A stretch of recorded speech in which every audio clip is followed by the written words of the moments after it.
From the moment absurdity is recognized, it becomes a passion, the most harrowing of all. Individuals should embrace the absurd condition of human existence, while also defiantly continuing to explore and search for meaning. I love this one. It's very... he's talking about basically how human nature is to be defiant.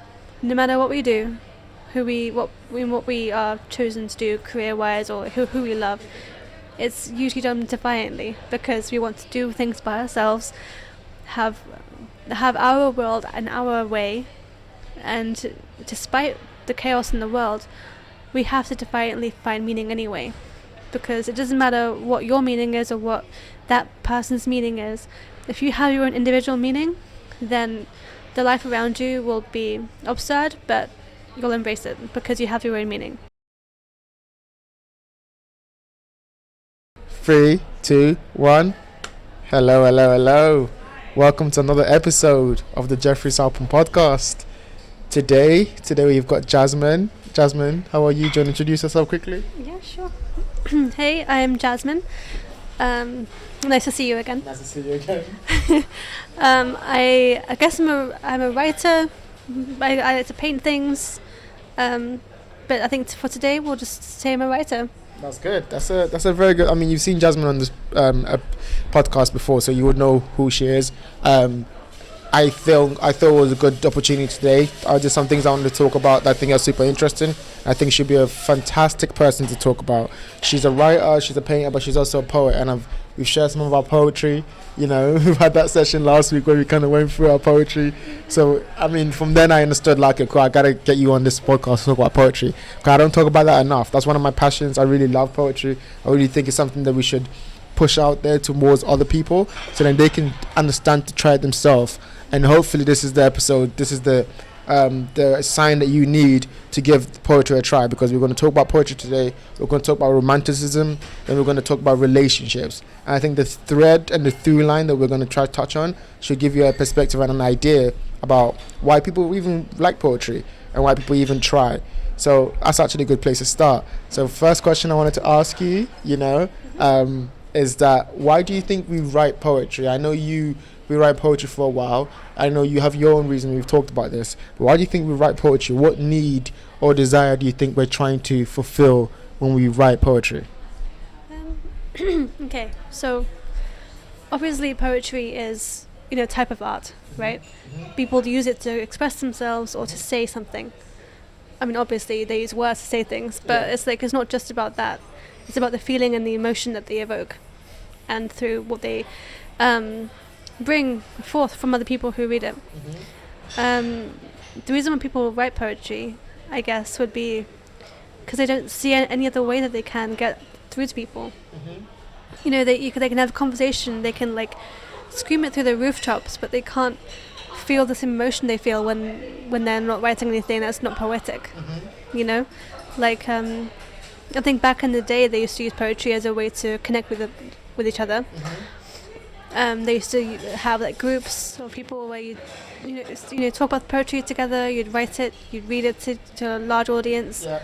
And it'd be a whole spectacle. It'd be a whole Shakespeare reading his sonnets. Exactly. A group of people were standing there, kind of watching him. Exactly, and I think because obviously when people talk about stories and poetry and stuff, it all started with spoken word.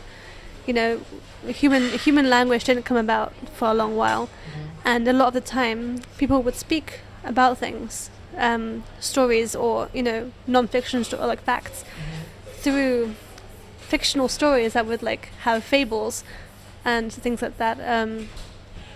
They would do that by creating characters, by saying things that would rhyme so that you remember it better. Mm-hmm. Nursery rhymes that warn you of not doing things that are dangerous. Yeah, a little more rhyming and stuff like that. So a lot of them, I think, because they want to send a message and they want to make it that it's remembered. They want to be remembered, and their message is to be remembered. So they want to write something that's memorable. If that makes sense. It makes perfect sense, and I think just to even add on to that too, I think the reason why I just started writing poetry in the first place, if you think back in the day, is that they wanted to. I think the language was very constrained back then, where they could only say so much, with the language they have. They didn't have slang or anything. It was very proper. So they used poetry as a way to convey feelings that they thought the language they couldn't convey. I think that's never changed, even to today. It's like we have our own dialogue, we have the way we communicate with people, how we have conversations. But when you speak poetry, it's like a different level of frequency almost, where you're communicating at a higher frequency, where someone's like, oh, actually, I can understand you. And it's like you go in some kind of trance almost, like for me anyway, that when I'm performing my poetry, I'm in a different trance, because it's like, oh, like I'm saying these words, but they're like spells almost, like spells. I'm kind of like going onto myself to understand that. Okay, to build from that, we understand why people write poetry, but I want to talk about you, for example. Why do you specifically write poetry? And we're going to try to know the scene that's going on around us, but you will definitely see us maybe look, because we're in a restaurant right now. But yeah, I like to be honest with my audience so they know where we are. We're in a restaurant right now. I adds to the atmosphere, but it's also very hard to concentrate, is why I'm saying that. But so thank you very much for doing this in this situation. But the question is, why do you write poetry? When do you start? Why did you start to write poetry, and why do you continue to write it today? I was also going to say, if we're like looking above the camera, like that's why. There's people around. We're kind of like, yeah. If I go. Okay. Well, for me, poetry it started off as writing songs, just little like things that make me want to sing around the house and stuff, because of my uncle. He writes songs. I think he calls himself a rap artist, because he does like rapping and things, and he does melodic. He has a lyrical gift. And I grew up with him around, and he was sort of like an inspiration to me when it comes to expressing myself. So I would follow in his footsteps, and I wrote a few things to become songs, but then I just realized that I have no one to sing to, but I can write poetry. I can write things that are melodic. And do you remember do you remember how it went, your first melodic poetry that you wrote? God, it was something like, leaves are green. So was, it was a very, very stupid like kids thing about trees. Yeah. Specifically about trees. I was very obsessed with trees back then. I don't know why. I'm still am too. They're very magnificent, aren't they? But okay, so yeah. How did that change as you got older? Like, why do you write poetry now? Why I write it now? It's mostly for myself. I actually don't tell anyone that I write it in the first place, because I write novels and books and things like that, and I tell people about that because I'm more confident about that. But about my poems, I'm not confident at all. Why do you think that is? It's very personal. It's so personal. I can't, I don't know what happens when I'm writing it. It's like I'm writing it, and all of a sudden I'm actually bearing my scars. I'm like, I feel like I'm bleeding onto the page, and that's not something that I want people to see, like I can even I'll read it back to myself afterwards thinking, maybe I can post this one. I'm like, no, thank you. That's like my trauma right there for people to see. I think you should. Can I just touch on that? I think you should. I think the understanding that I've gone to, what I've reached, is that it's kind of like lets you go almost. Like you're not attached to those words and to that feeling. If you keep it hidden, what I found is that it puts a lot of weight on it. But once you let it go and you give it to people and nothing happens, because the worst case scenario you think in your head won't happen.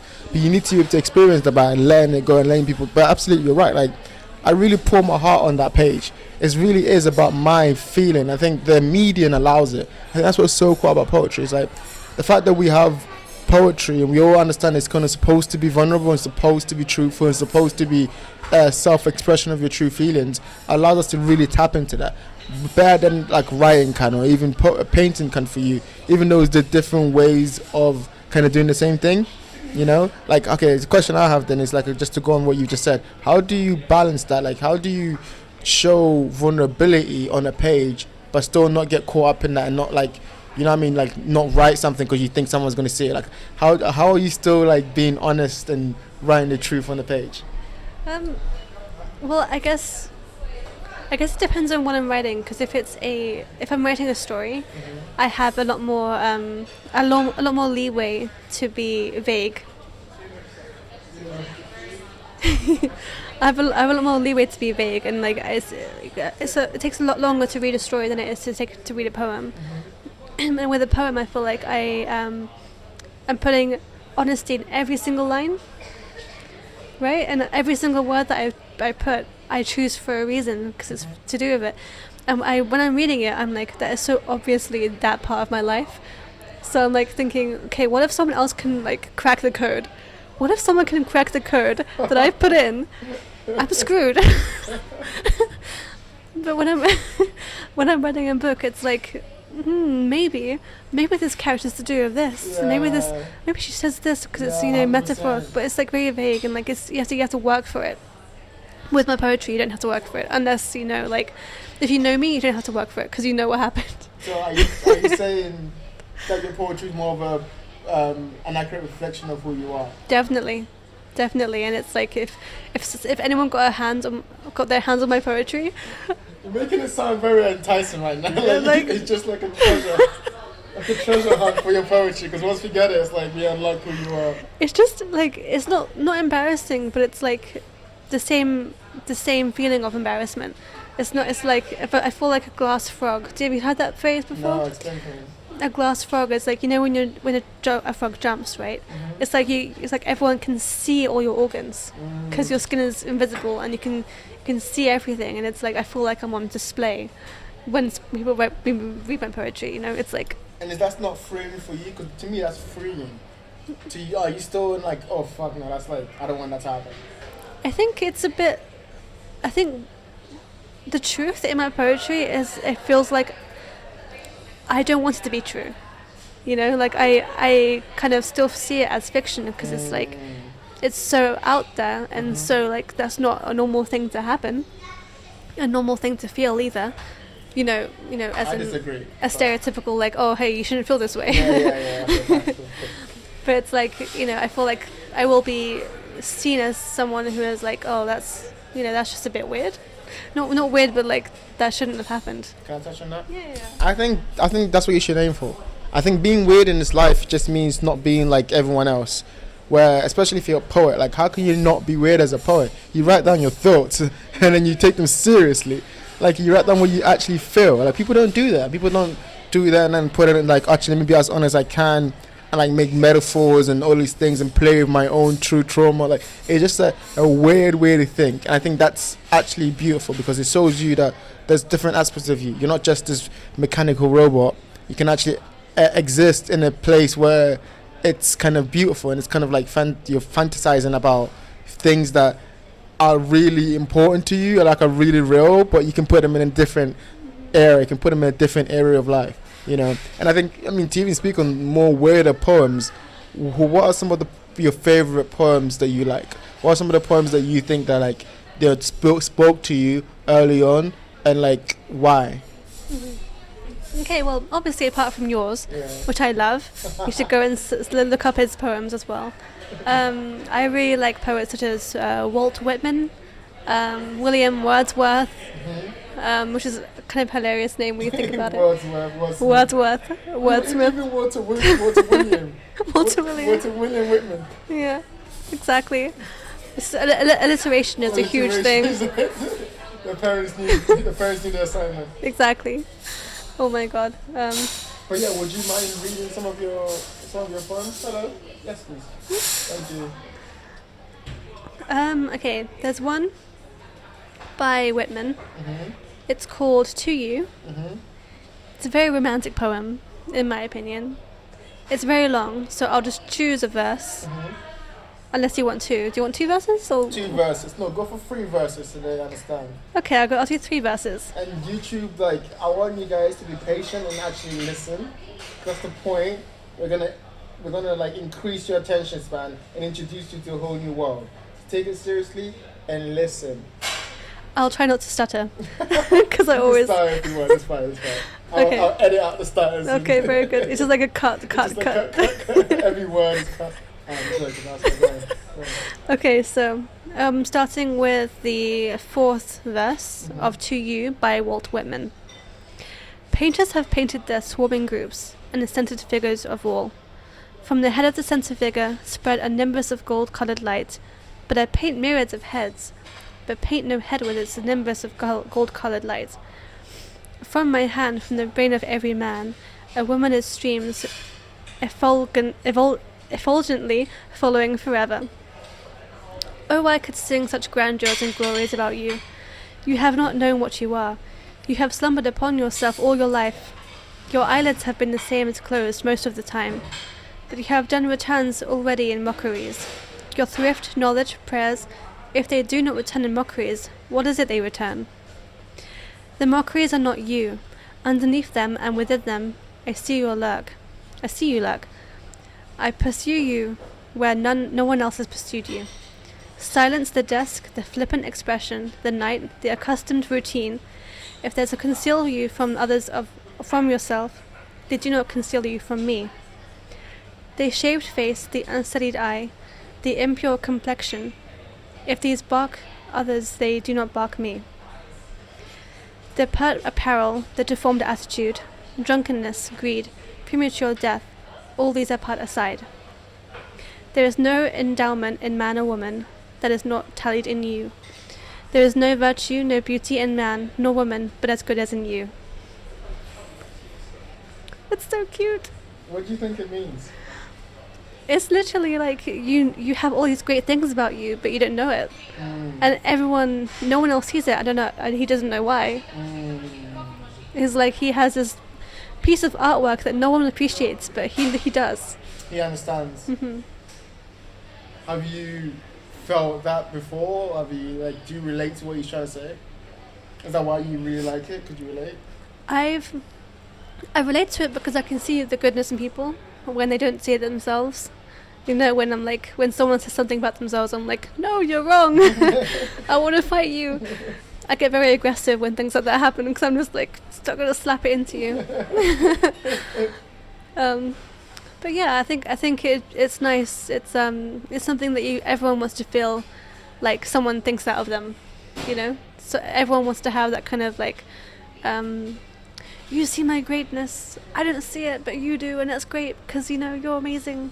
It's such a sweet thing, you know. Yeah, no, you're right, 100%. I think like it even reminds me of that Shakespeare poem, the sonnet 19 or something, when he talks about the roses and like a rose by any other name, and he talks about this woman that he really likes, and it's like that was such a big theme back in the day when they would like take a romantic interest and write a poem about them, a long poem which is just like showing all their flattery and showing how like they're beautiful they are, and like completely simping. I mean, these days we call it simping, but I think back in the day it was like I think it was more of a admission of love, and like the fact that they were able to put those words together in that form would like really touch the person that it was intended for, because that's actually a pretty cool thing for someone to sit there and write those kind of words about you.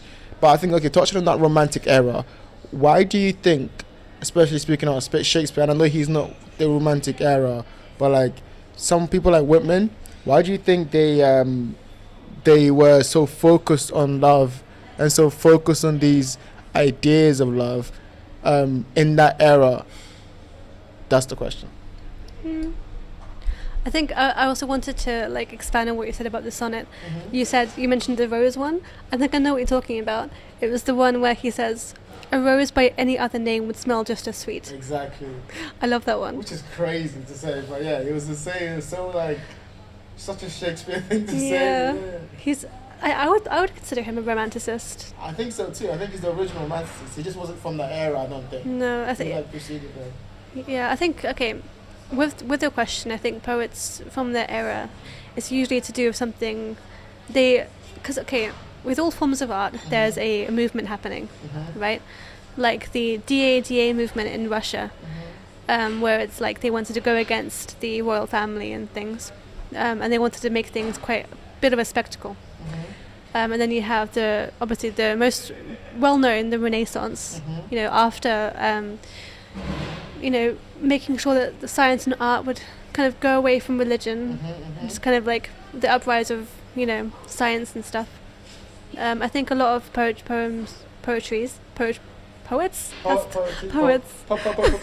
Shush, shush your face.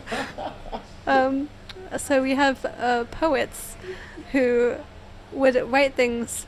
They would either be in two groups. They would be the ones who go with the movement that they're currently in, or they would try to herald a change.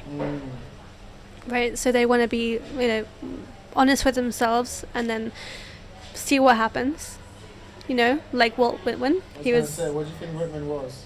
Well, I think he was in the 1800s. So I think he was pretty much trying to kind of. It was the same period of time that the revolution for the what was the name? Something American Revolution. It was the one where where all of the electricity and the factories were happening and everything was fast. That's Industrial Revolution. Yeah. It was when everything was moving so fast. Moving away from horses and carriages and going into the whole cars and smoke everywhere. I think he wanted to kind of mirror that in his love life, because he wants things to move naturally and things in relation to the whole. Everything around him was chaotic. Okay, here's a question. I've got a question on this, and you could actually ask me the same question, but I wanted to ask you: do you relate to people like that? Do you relate to these romantics from back in the day? Would you consider yourself a romantic person? And if so, how does that manifest in your life? That is very complicated because I love these romantic poets. I think they are amazing. I love them so much. Yeah. I would consider myself a romantic. However, I am scared to be one because of how honest it is. Take the jump, man. It's so I feel like I'm looking down from the Empire State Building and seeing all the clouds and the people below me. I mean, it's just like I feel like I'm about to jump about something. Jump for love.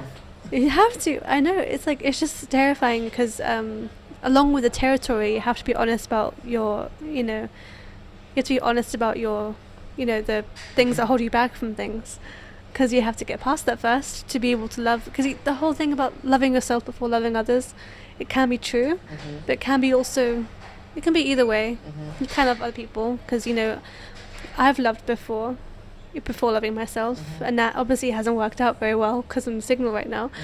But what I'm trying to say is, it's like you are allowed to love people, but if you don't love yourself, you can't really move on.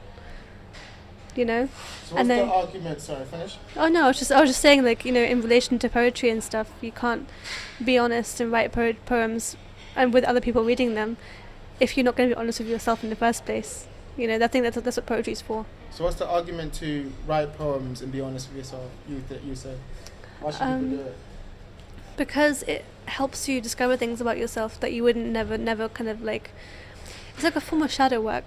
In psychology, you have, some therapists consider shadow work, or it's not really self-care or self-love. It's just more like bringing to light things that you don't really like about yourself or think about yourself, because everyone has things in them that they bury deep inside, right? It doesn't have to be bad. It's just things that you don't really want for yourself.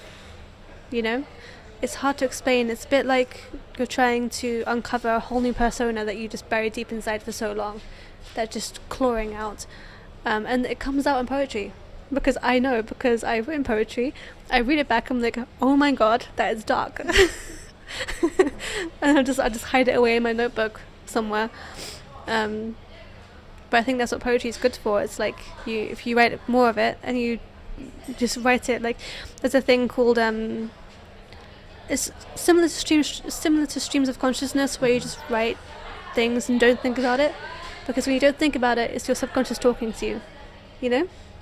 That's No, 100%, and I was just nodding because I completely agree with you. I think I didn't answer this question, but I think why I write poetry is, I think I talked to you about it before we started, it's a way of expression that is so honest and so linear to my actual feelings that I had to allow myself the space I needed to do that, because I knew the kind of person I was becoming. It needed to be honest, and the only way I could stay honest was to be honest with myself. And so I had to write about these things that I knew were bugging me, and when I knew that I needed to phrase it in a way which made sense to myself. And then just through doing that, I've seen the progression. I've seen my ability to share them, be more honest and connect with people, because I can connect with myself. I think that's the biggest argument for poetry, is that if you want to be able to connect with yourself, that's what you do. In this world where we're disconnected from each other, or everything is electronical, poetry is one of the old in the ways where people can still find a way to connect with themselves. And it's because it really is just self-reflection, but on a level which it's, because it's the form, like we said before, because of these romantics from the past, we take on their kind of spirit when we're writing, like you said. So you're super honest, even though you don't have to be, but you know that's what you have to be because of the poem. So you have to talk about what Shakespeare talks about. You have to talk about what Whitman talks about, because they were honest, and so you have to be honest too. And so when it comes to writing it, it really does reveal yourself to yourself and makes you far more able to understand yourself, which is so important for the current climate that we have. And just to go off that, then, like, talk about the modern, bring from back in the day with romantics to what we have in 2023. How do you think relationships are affected by the idea of romanticism? Or even easier question, why do you think we get into relationships? Why do you think it's even a thing these days? I mean, with romanticism and stuff, it's everyone has a fantasy, right?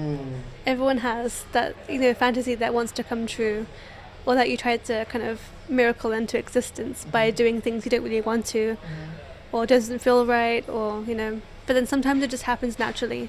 You'll just end up in the right place in the right time with the right person in the right location. Sometimes it just happens, and sometimes people just are not patient enough to wait for it. And I think that's a lot of that's kind of what happens in a lot of these romantic stories and poems and stuff. People have this fantasy of someone, they put them on a pedestal, and sometimes all the good things you think about someone may not be true, but it's up to you to accept it or not. So here's a question then on that. Do you think the way romantics look at love and at people is bad for relationships, for like actual proper relationships? Because like you said, you put them on a pedestal, you talk about how they smell like roses, and how do you keep that? You have to obviously change that, like how do you think that is affect? How does that not help when it comes to realistic practical love?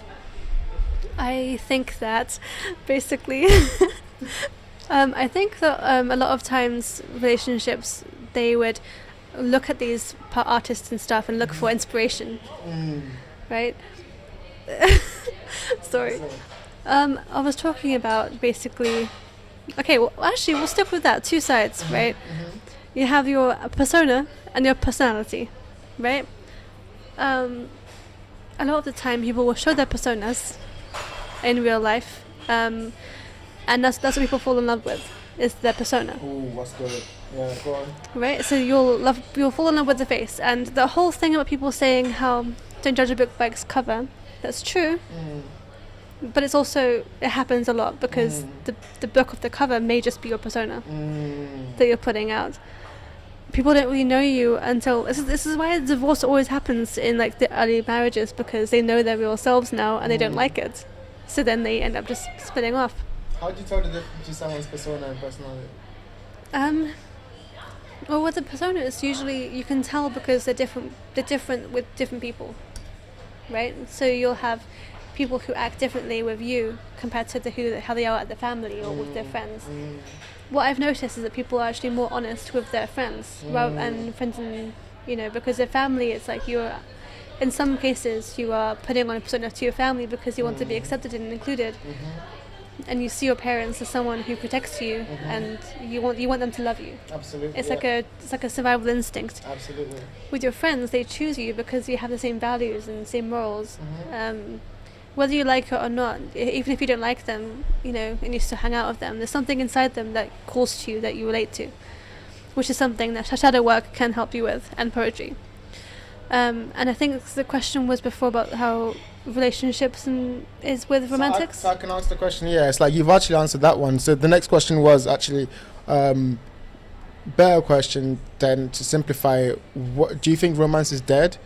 Do you think the idea of romantic relationship, the idea of all these like love stories that you read in books, do you think that's dead? Do you think now we live in a more realistic era where it's just people doing what they need to do to survive, or getting their desire off each other? I don't think romance is dead. I considered myself a bit of a hopeless romantic for the longest time. I think it just depends on who you are, because some people do think that romance is dead, but I do think it's just because their idea of what love is distorted. They're not following what they truly believe is romance, but they're looking at things like Pride and Prejudice and Love Island. I haven't actually seen it, but two very different things. That's what I'm saying. Like they'll look at those things and they'll just think that's not what love. That's not what I think love is. So love is dead. That's what they think, but they don't, because they're not doing that in their work to find out who they are and what their values are. They just don't believe in love because they just don't know what it is to them. Okay, here's $1 million question then. What is love? What is love to you? How would you explain it? What is love? Baby, don't hurt me. Don't hurt me. That's such a sad song. No. Okay, well, love is different for different people, right? If you're asking what it is to me, I would say it's a decision you make. Love is a decision you make to choose someone to go through this like absurd life with. You can go through life, find how absurd it is and how chaotic it is, but you'll find someone who sees the same thing you do. Same outward look on things, and you're like, hey, should we walk down this path together? Yeah. And then you just end up experiencing things together, and it's a really beautiful thing. But being honest about how you view life is the first step to finding that. That's beautiful. I think I would answer the question, but I don't think I know. I think that's been the biggest struggle for me, and that's why I ask people on these questions about love, and they want to hear their opinion. I don't know what love is. I don't think it's such a simple. Your answer is beautiful, and I think you're right. I think it's true. Like, it is a decision, but for me, my own answer, I don't know what it is. I think it's becoming more and more. I think what had happened was that I made the mistake of romanticizing love because of all the poets that I grew up on, and so I wanted that. And even the movies, like I want like Eternal Sunshine, A Spotless Mind. I want that kind of relationship. And I see these things, but what you don't see in the movies is the other parts, the dead moments, the dead silences, and the decisions that you have to make in order to love someone. And so I think I was always looking for that love that felt like that feeling. And I've written about this many times about like how I think the society that we live in is moving away from romantic love to more traditional, practical love. And I think that's a mistake. And I will do whatever I can to claw at that wall just to stop it. But I think there needs to be a realization about what you want, like you said, to make a decision about what you want, and to understand that you can go through this life with someone and just like make the decision to love them. And I think that's a realization I'm making, and it's a very real realization, and that comes with a lot of like other questions on its own. But I think it's a beautiful kind of understanding that comes with just years of like just banging your head up against a wall, and then someone's like, you should probably stop doing that. You should probably stop banging your head up against that wall. But I think that's crazy. I think that's 100% true. I think the idea of love that you have, it's evolving always, and it's just dependent on the person you are. But I'm actually happy that we've gotten to a stage where we can actually like verbalize it, And okay, here's a question then. Let's talk about that, from taking romantic love to an even more broader sense of love, and connection with other people. What do you think I mean by when I say living in love? To live in love, or like the art of living love. What do you think that means? Well, there's a phrase that I use pretty much daily, and it's that, blank is more art than science. I love that phrase because, there's always the difference between artfulness, creativity, and technique, and, structure and things. And it's like, when it comes to love, I would say it is more art than science, because, there's obviously the science of hormones and, how you feel in the moment. But it's more like, it's more about how you how you go about it and how you express it. How you being honest with yourself. Another thing, you know, finding someone who also is honest with themselves. The old age. Good luck. Good luck with that one. But I think it depends, you know, obviously on your type of relationship you have with family. Like I said, there's always going to be some sort of persona you put on. I just think that with family members and things like that, there's a difference between, you know, there's a platonic love, there's always familial love, there's romantic love, and I think that there are different places for different things. I think would that answer your question? It does, and that's even build upon that. The reason I asked this question was because I recently had a friend. He sent me this message. We were talking, and he's talking about how love is such a ephemeral thing, and it's so hard to pin down. That's what makes it so difficult, because it changes. And he wonders what the word for love was before we had the word love, and like how we expressed that, you know. And now he said he came to the realization that he thinks love isn't everything. You know, it's like love isn't every muscle, every breath, every word, every external thing that you see. Everything is love. And to find those things, because we've now kind of conceptualized it all in one thing and just kind of place some actions and call that love, to find it on another things is the true path to happiness, is the true path to fulfillment. You know, I remember there was a time when I was like really in touch with the trees, that I used to love outwardly. I would just project love, and I think that's my personality anyway, but like that time especially, I felt that when I'd meet someone and I would just like have this like connection with them, be able to look inside them and like love the person they are regardless of their faults. And that is a very hard thing to do for a long time, but I think that's what I mean when I say to live in love, you know. Like, but the question I'm asking myself, and I want to ask you, is like, how realistic do you think that is in this world of like cruelty and like, you know, backstabbing and betrayal? How realistic is it to live completely in love as some of these prophets did? What you mean, how realistic it is to love someone? To just live through love, to have that kind of self-expression of just, I'm going to love everything. I think it is definitely achievable. Realistic as in anyone can do it, I would say. It's realistic to an extent where some people just won't let go of their limitations. They'll limit themselves because they believe either it's something to do with their religion or their culture or the way they grew up, or just traumatic things that happen to them that make them have these limitations about themselves. It can stop you from loving things, and at some point you'll end up just not loving anything. But I think that it's achievable to do things that you love and just do everything with love, because that's just really how the only thing that you can do, where it's like, you know, to go against the stream, so to speak.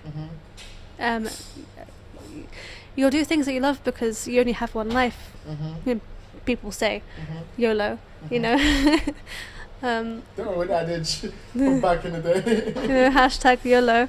But I think that, you know, if you want to go through life aimlessly, the best way to do that is just to love everything, because if you haven't got an end goal, you know, then you're going to love everything about the next few moments, because you don't know when you're going to die.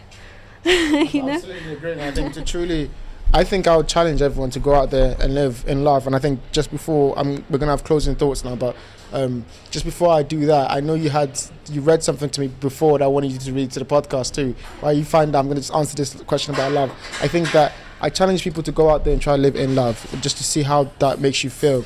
Because I think a lot of our external is about how we feel internally, and there's a chemistry to the world about like giving and taking. If you go out there and you project love, you feel better about yourself. And I know that's difficult in the world, you know, because people are so offstandish. But if you just, in your words, in your actions, in your breath, in your eyes, project love in whatever form that takes for you, and not in some corny way, but in a true way that you really mean it, I think you get the feedback from the world that you will have like more love projected back onto you, and you feel better about yourself. So to close out this podcast, actually, I want you to read this and then go final questions, but could you read what you found, and just to tell me what that is before you read it? Yeah. So basically, this is my journal.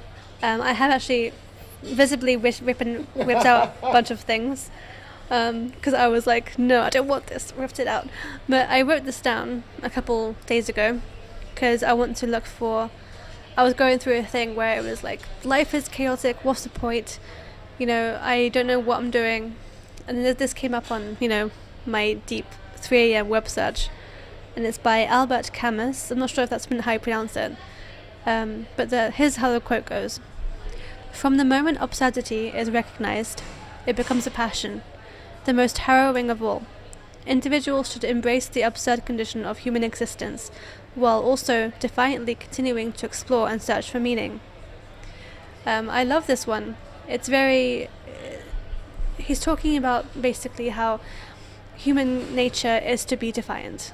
No matter what we do, what we are chosen to do career-wise, or who we love, it's usually done defiantly because we want to do things by ourselves, have our world and our way, and despite the chaos in the world, we have to defiantly find meaning anyway, because it doesn't matter what your meaning is or what that person's meaning is. If you have your own individual meaning, then the life around you will be absurd, but you'll embrace it because you have your own meaning. I really like that quote.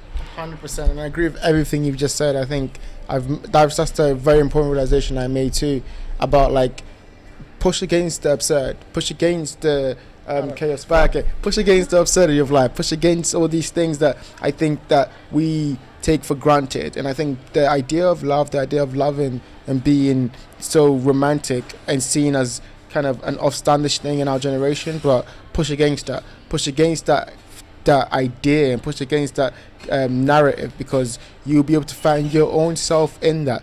Push against the things people say about not writing poetry and calling that, feminine and all these things. That makes no sense. Once you put your pen to paper, you understand that you're having a conversation with yourself, and that's deeper than these gender roles. It's more deeper than that. It's what it means to be a human being. And so like really go for that and really see what comes out of that, and we are on borrowed time, so I just wanted to ask if there's any closing thoughts or anything that you want to say before we go. Any questions that you have?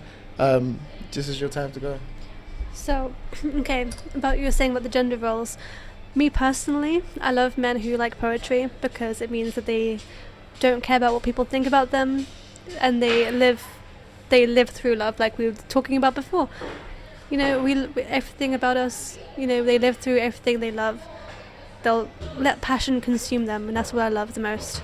My last question would be, as a man, do you believe people see you differently when you tell them that you're a poet, versus how you feel about yourself when you write poetry? I think that's a brilliant question. That's a really good question. I think yes, they do. I think they do, definitely. And then to base off on that, I started letting that question free me, because at some point when I really began, I didn't tell anyone I wrote poetry. I just would write by myself, and then I would realize like, oh, actually these are pretty good, and I'd get really good at it. And then I started sharing with my friends, and that was a big step, because I was like, if the people around me who know me know I do this thing, and whatever judgment I thought they would have, that wasn't what I got back. It was actually like, oh, this is really good. They related to the things I was saying, because I think it's just they needed a voice to say what they wanted to say, and I became that voice. And so it's like the idea that people have about what people are going to think about them isn't reality. It's just like ephemeral. It's like in the air. When you actually go into concrete facts about like, okay, you told someone I write poetry, then they assume things about you. They assume that mostly positive. They assume that you understand yourself, you're self-aware, you have good ways of language. And then as I start to get better and share my poetry with people, the feedback is much better.